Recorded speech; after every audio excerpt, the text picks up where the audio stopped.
Selesai.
Sembunyi-sembunyi atau secara terang-terangan.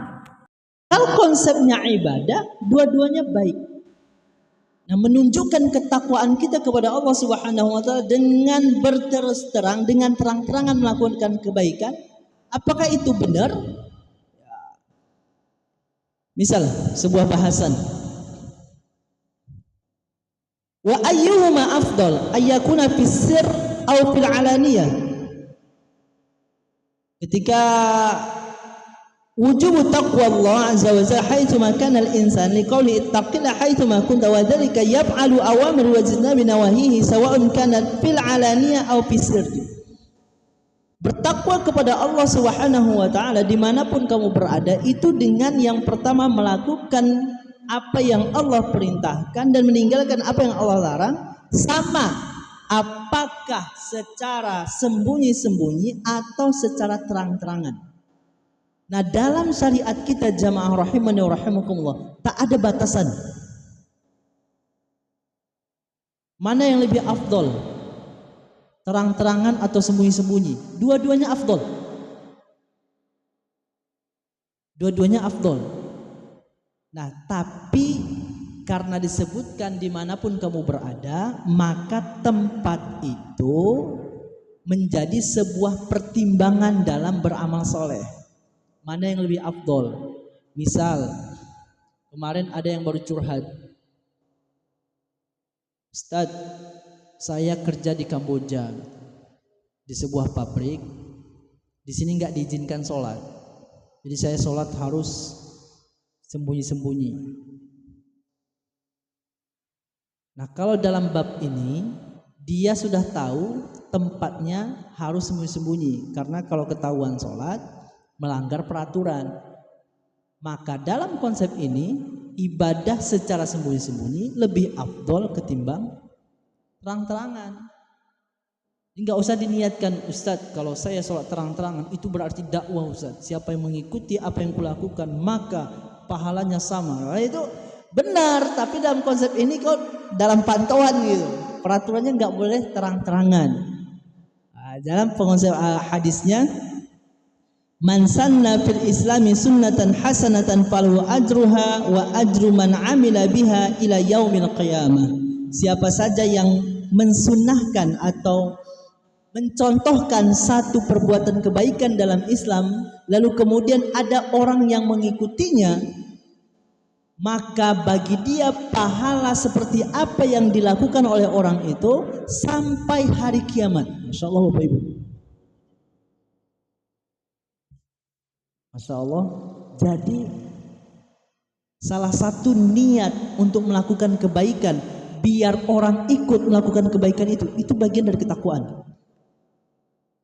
Jangan bilang, Ustaz, itu ria, Ustaz. Beramal biar ditengok orang. Beramal biar ditengok orang tujuannya apa? Tujuannya biar dipuji, itu masuk dalam konsep ria, dan itu membatalkan amalan itu. Tapi kalau tujuannya, niatnya biar dicontoh orang, masuklah dalam hadis man sanna fil islami sunnatan. Siapa saja yang mencontohkan satu perbuatan kebaikan. Masya Allah jamaah rahimahullah Allah. Ini kan berbagai macam hal yang bisa kita. Kemarin itu di apa? Ada satu temuan di yang lagi maju-maju lagi dibahas, Finlandia. Jadi kenapa di Finlandia itu orang nggak mau melanggar lalu lintas lampu merah? Ternyata jawabannya bukan karena takut razia polisi, bukan karena takut dilihat CCTV, bukan karena takut e-tilang. Jawabannya cuma sederhana jemaah, tapi itu merubah peradaban. Takut dicontoh orang, takut diikuti oleh orang. Masya Allah. Jadi nggak mau melanggar itu, takut dicontoh orang. Jadi tahapannya dah luar biasa.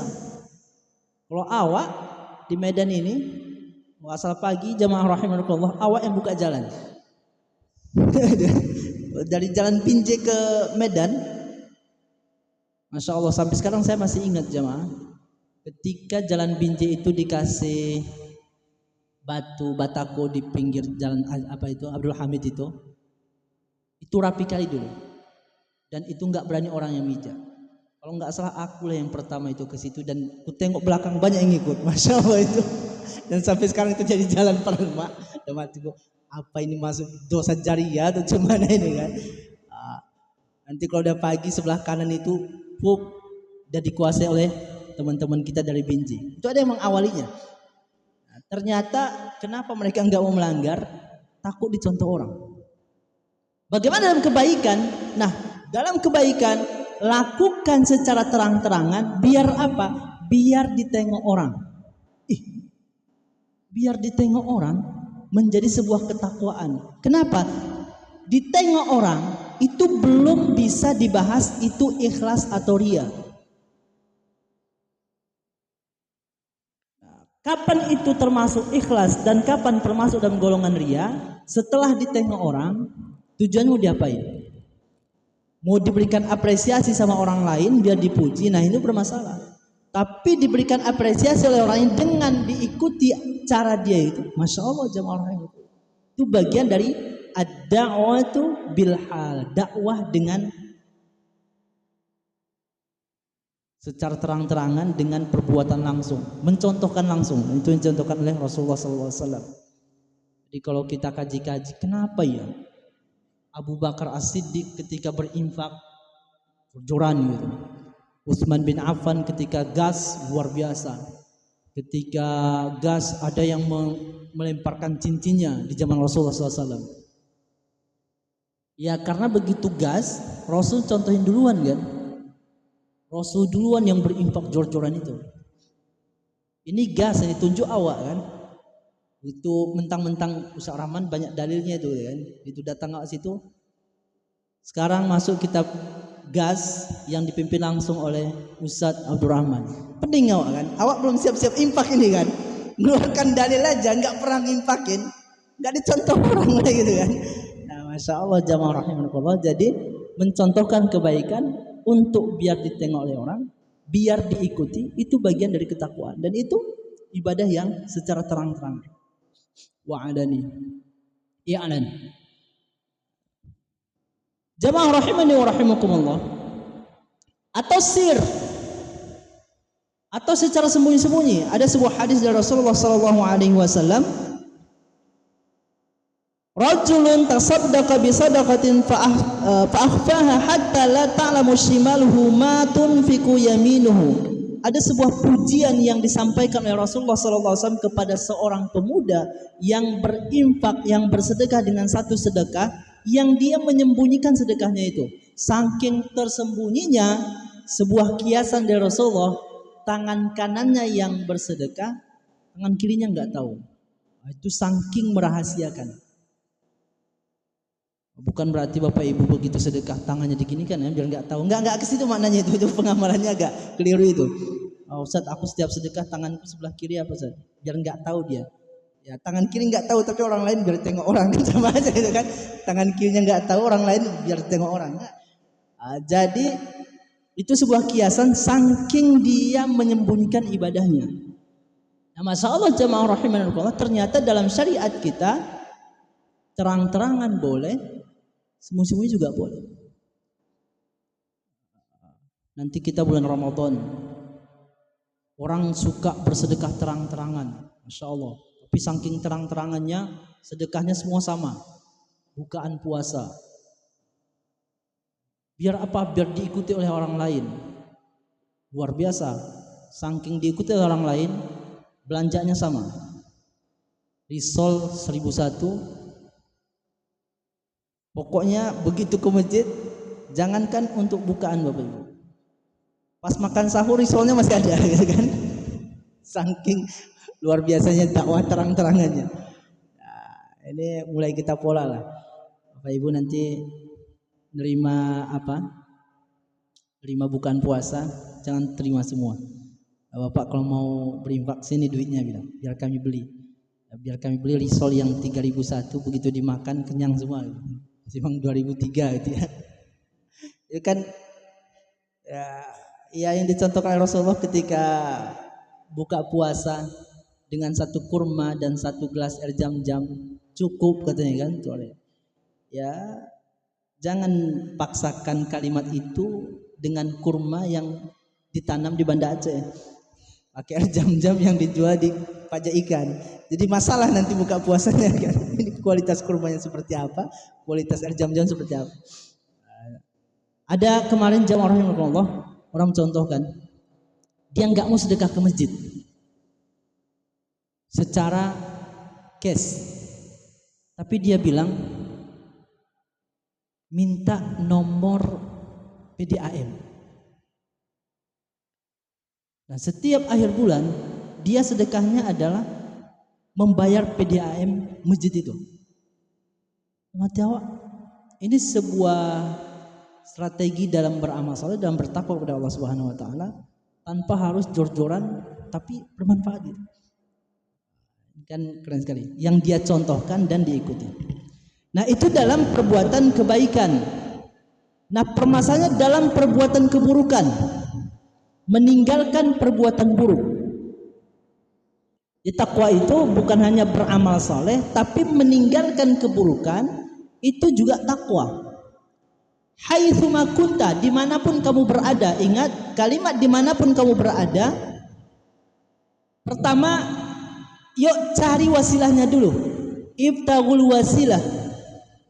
Cari wasilahnya, cari jalannya. Dan bersungguh-sungguh dalam menjalaninya.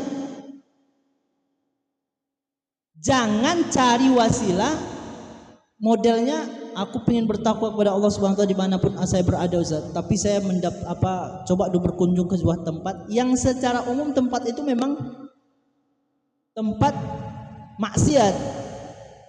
Lalu untuk mengetes ketakwaan, Ustaz, aku harus masuk situ. Itu bukan mengunjunginya sudah bagian dari kesalahan. Mendatanginya sudah bagian dari kesalahan dan merusak ketakwaan. Bukan tes iman di situ. Aku saking takwanya, aku mampu menundukkan pandangan karena aku masuk diskotik itu pakai jubah. Nggak dikasih masuk, nggak usah cerita. Macam betul aja. Bisa saya mau tujuannya udah. Mintar ke maksiat, kita lihat. Wahal afdal fi tarkil ma'asi i'lana aw israra yuqalu fihi ma qabla fil awamir fa masalan idza kana al-insan yuridu an yadkhula fi 'amalin aw ini innahu yashtamilu 'ala muharram kal umuri rabawiyah fatarakahu jiharan wa dhalika afdal li annahu yata'assa bihi wa amma idza kana al-amru la yata'adda ila al-ghairi fala yanfa' bihi fal isral afdal. Sama seperti meninggalkan maksiat. Meninggalkan maksiat sama beramal soleh, melakukan kebaikan. Apakah israr itu atau sembunyi-sembunyi itu lebih baik ketimbang jihar, ketimbang terang-terangan? Ternyata dikembalikan kepada kebermanfaatan dari yang lain. Jika meninggalkan secara sembunyi-sembunyi, di mana tujuannya adalah biar orang lain gak tahu kita melakukan maksiat itu dan kita juga menutup diri dengan maksiat itu, kita juga taubat dengan maksiat itu jauh lebih baik. Tapi ada juga orang yang sudah terlanjur masuk dalam sebuah kemaksiatan, lalu dia mau meninggalkan maksiatnya itu, maka terang-terangan meninggalkan itu lebih baik. Kenapa? Karena dia sudah terlanjur masuk dan dia ingin mengiklankan saya mau hijrah misalkan. Nah, di sini dicontohkan misalkan orang yang sudah terlanjur masuk dalam kategori riba. Ada mungkin di kita ini kerjalah dia di bank konvensional misalkan yang mungkin dalam sisi syariat masih dalam konteks ribawi. Lalu dia bilang secara terang-terangan biar memberikan manfaat kepada yang lain, biar dicontoh oleh orang lain, saya hijrah. Nah, dan konsep hijrah jamaah rahimahullah, hijrah itu meninggalkan maksiat, itu nggak bisa sembunyi-sembunyi. Kalau sembunyi-sembunyi semua hijrah, nggak jalan dia. Maka harus terang-terangan. Masya Allah. Nah, itulah ittaqillaha haitsuma kunta. Selanjutnya, jamaah rahimahullah, Di dalam ayat ini disebutkan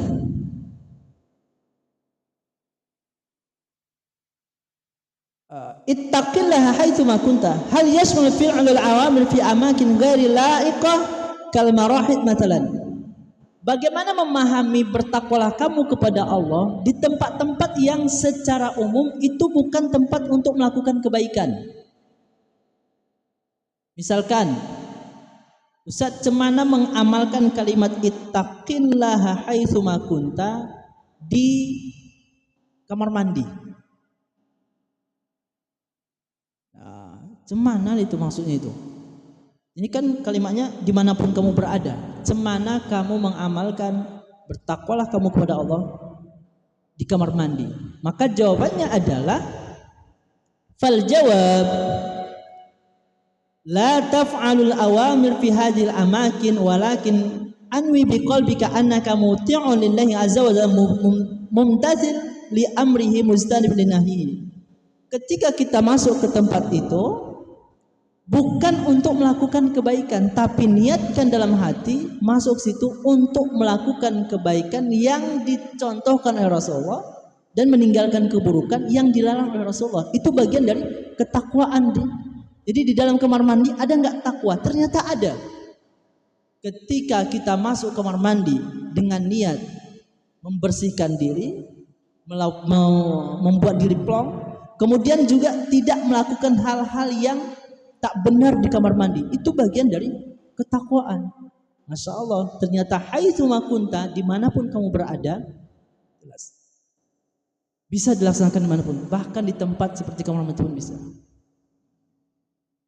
Berarti bisa kita bertakwa kepada Allah, bertakwa, konsep takwa dilaksanakan di diskotik, di tempat-tempat karaoke, di klub-klub malam. Bisa itu. Mengunjunginya sudah bagian dari kekeliruan takwa. Maka cara bertakwa itu adalah jangan kunjungi itu. Ustaz, bagaimana dengan orang yang dia posisinya anak buah, Ustaz? Dia posisinya sopir, tapi bosnya minta antar ke situ dan dia harus ikut situ. Maka jaga diri dari berbagai macam hal agar diri bisa menerapkan nilai-nilai ketakwaan. Bayangkan Bapak Ibu, ketika kita tidak suka rokok, tapi gabung sama orang-orang yang Masya Allah ahli hisab semua. Bagaimana ketika duduk bareng semua di kafe, bagaimana menerapkan ketakwaan di situ? Ya bukan ikut-ikutan awak merokok. Meskipun awak tak bisa mendakwahi mereka dengan kalimat sesungguhnya rokok adalah bagian dari berdasarkan beberapa hadis dari Rasulullah SAW, itu memang min awamir, tapi tak ikut dalam merokoknya, tapi ikut dalam bincang-bincang, itu bagian dari ketakwaan dimanapun kamu berada. Masya Allah jamaah rahimani wa rahimakumullah. Itulah cara kita bersungguh-sungguh dalam mengejar takwa. Wajahidu fi sabilihi la'alakum tuflihun. Kesungguhan inilah yang akan melahirkan keberuntungan, melahirkan kesuksesan dalam konsep takwa. Maka ketika kita menggandengkan ayat wattaqullaha yaj'al lahu makhraja wa may yattaqillaha yaj'al lahu makhraja wa yarzuquhu min haitsu la yahtasib. Bagi orang yang bertakwa maka Allah berikan jalan keluar dari semua permasalahannya dan Allah berikan rizki dari arah yang dia tidak sangka-sangka. Itu adalah orang yang memang benar-benar menerapkan nilai-nilai takwa secara sungguh-sungguh setelah dia mencari mana jalan takwa itu. Enggak santai Bapak Ibu, ternyata untuk bertakwa tak ada kalimat tengok-tengok lah, santai-santai. Kalau santai-santai dapat. Tidak. Harus lakukan amal kebaikan dan tinggalkan keburukan. Dan itu harus dengan niat yang kuat. Jahidu, dengan berjihad. Dengan berjihad. Ya. Ada 4 menit lagi Bapak Ibu. 4 menit, kalau 1 menit 1 pertanyaan dapat itu. 4 pertanyaan. Jadi nanya aja nggak dijawab. Oke Bapak Ibu, kalau ada pertanyaan saya persilakan. Silakan.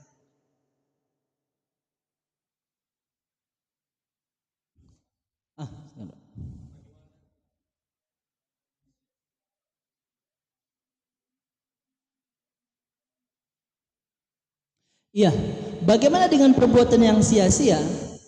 Nah, jamaah rahimani wa rahimakumullah, kita kembalikan ke sebuah hadis. Ada sebuah hadis dari Rasulullah SAW mengidentifikasi ini bagian dari kualitas keimanan, keislaman dan ketakwaan. Apa kata Rasulullah? Min husni islamil mar'i tarkuhu ma la ya'nihi. Salah satu kualitas kebaikan keislaman seseorang, kalau sudah bicara keislaman, itu melahirkan keimanan dan ketakwaan. Kualitas ketakwaan seseorang itu bisa dilihat bukan hanya dia melakukan kebaikan, bukan hanya dia meninggalkan keburukan, tapi dia sudah mulai berpikir ini punya manfaat atau tidak. Ini hal yang dilakukan ini sia-sia atau enggak. Ketika dia mampu meninggalkan yang sia-sia ini, secara hukum boleh dilakukan. Hal yang mubah tidak jatuh kepada haram, tapi jatuhnya kepada yang sia-sia. Sering nggak kita kejadian seperti itu? Sering, sangat luar biasa. Begitu kita buka handphone, kalau istilahnya, mohon maaf, ini bukan politik, istilahnya Proprida yang punya program gadget sehat. Kenapa orang megang handphone bisa berlama-lama? Karena dia begitu mulai buka, dia nggak tahu mau ngapain, dia nggak tahu mau cari apa. Akhirnya dia buka Facebook, geser, lalu menghabiskan waktu. Ini salah satu bentuk hal yang sia-sia. Bagaimana menanggulanginya? Katanya, sebelum buka handphone, pastikan dulu kamu mencari apa. Mau cari tafsiran surah Al-Baqarah ayat 3, dah cari. Dapat itu, baca, dah tinggalkan. Kamu mau apa? Buka WA. WA-nya siapa? Selesai. Masya Allah. Nah, jadi meninggalkan hal yang sia-sia secara hukum boleh, tapi sia-sia itu kualitas keimanan yang sangat luar biasa. Itu kualitas keimanan yang sangat luar biasa. Nah, gitu deh, Pak. Ya, dah ajan. Enggak, kita mulai ajan biar cepat masuk surga. Jangan tunda-tunda. Ya. Baik.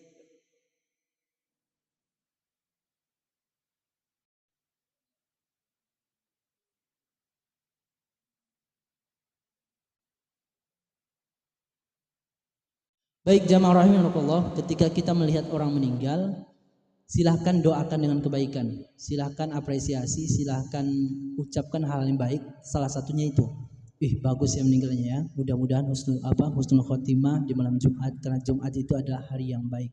Tapi ingat, husnul khotimah atau su'ul khotimah sejatinya tidak berkaitan dengan waktu. Itu berkaitan dengan amalan, berkaitan dengan kualitas keimanan, keislaman. Banyak orang yang Masya Allah luar biasa begajulnya, tapi meninggalnya pas pulang dari minum tua karena oleng bawa kereta, tabrakan di malam Jumat bulan puasa. Karena pas siang-siang nggak boleh minum tua dia, pas malam minum tua tabrakan, pas malam Jumat bulan puasa lagi Bapak Ibu, orang lagi. Dan luar biasanya malam Jumat di malam ganjil di malam 27 pas Lailatul Qadar.